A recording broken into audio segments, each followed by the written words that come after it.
Epstein file, পশ্চিমা সভ্যতার বীভৎস আয়না।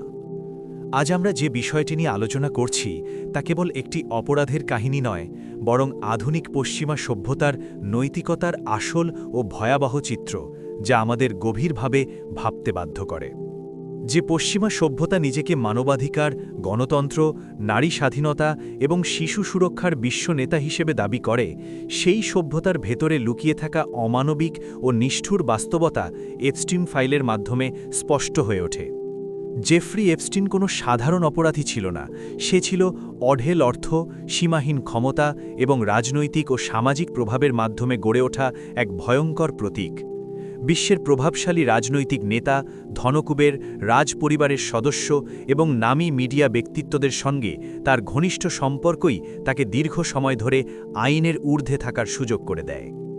তার বিরুদ্ধে অপ্রাপ্তবয়স্ক শিশুদের যৌন শোষণ, মানব পাচার এবং সংগঠিত অপরাধের মতো গুরুতর অভিযোগ থাকা সত্ত্বেও সে বছরের পর বছর প্রকাশ্যে ঘুরে বেরিয়েছে, যা ন্যায় বিচারের প্রতি বড় প্রশ্ন তুলে ধরে। স্বাভাবিকভাবেই প্রশ্ন জাগে, এত ভয়ঙ্কর অভিযোগ থাকা সত্ত্বেও কিভাবে প্রথম মামলায় সে প্রভাব খাটিয়ে অস্বাভাবিকভাবে হালকা শাস্তি পেয়ে যায় এবং প্রকৃত বিচার থেকে রেহাই পায়? এই সব প্রশ্নের উত্তর খুঁজতে গেলে আমাদের চোখে পড়ে এপস্টিন ফাইল, যেখানে ভুক্তভোগী শিশুদের হৃদয় বিদারক জবানবন্দি, গোপন দ্বীপের অন্ধকার বর্ণনা এবং ক্ষমতার বিনিময়ে নীরবতা কেনার ভয়ঙ্কর প্রমাণ লিপিবদ্ধ রয়েছে।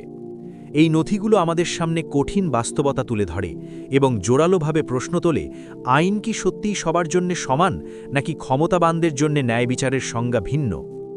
পশ্চিমা বিশ্ব নিয়মিতভাবে অন্য দেশগুলোকে মানবাধিকার ও নৈতিকতার পাঠ দেয়, নিষেধাজ্ঞা আরোপ করে এবং নিজেদের সভ্যতার শ্রেষ্ঠত্ব জাহির করে। কিন্তু যখন সেই একই সমাজের গভীর থেকে এপস্টিনের মতো জঘন্য কেলেঙ্কারি প্রকাশ পায়, তখন রহস্যজনকভাবে নীরবতা নেমে আসে এবং সত্যকে আড়াল করার প্রবণতা স্পষ্ট হয়ে ওঠে।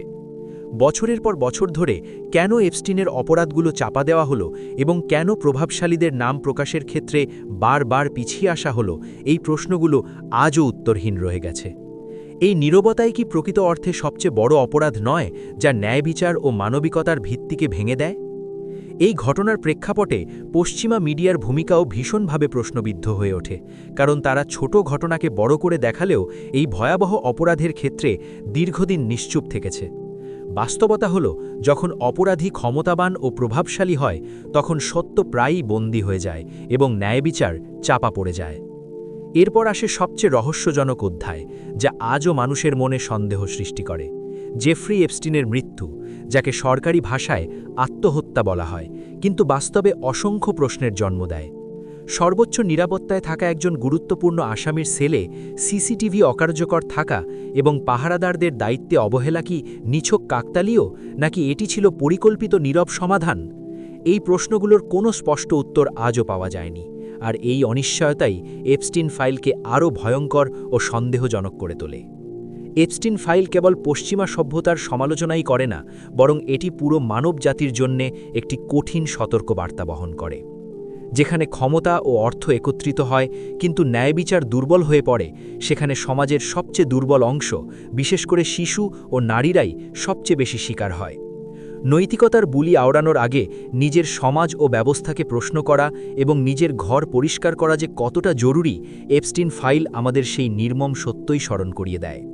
সভ্যতার ঝলমলে মুখোশের আড়ালে কতটা ভয়ঙ্কর অন্ধকার লুকিয়ে থাকতে পারে, এই ঘটনা তার জীবন্ত ও অস্বীকারযোগ্য প্রমাণ। শেষ পর্যন্ত প্রশ্ন একটাই থেকে যায়: আমরা কি এসব জেনেও নীরব দর্শক হয়ে থাকব, নাকি সত্য, ন্যায় ও মানবিকতার পক্ষে দৃঢ়ভাবে দাঁড়াব?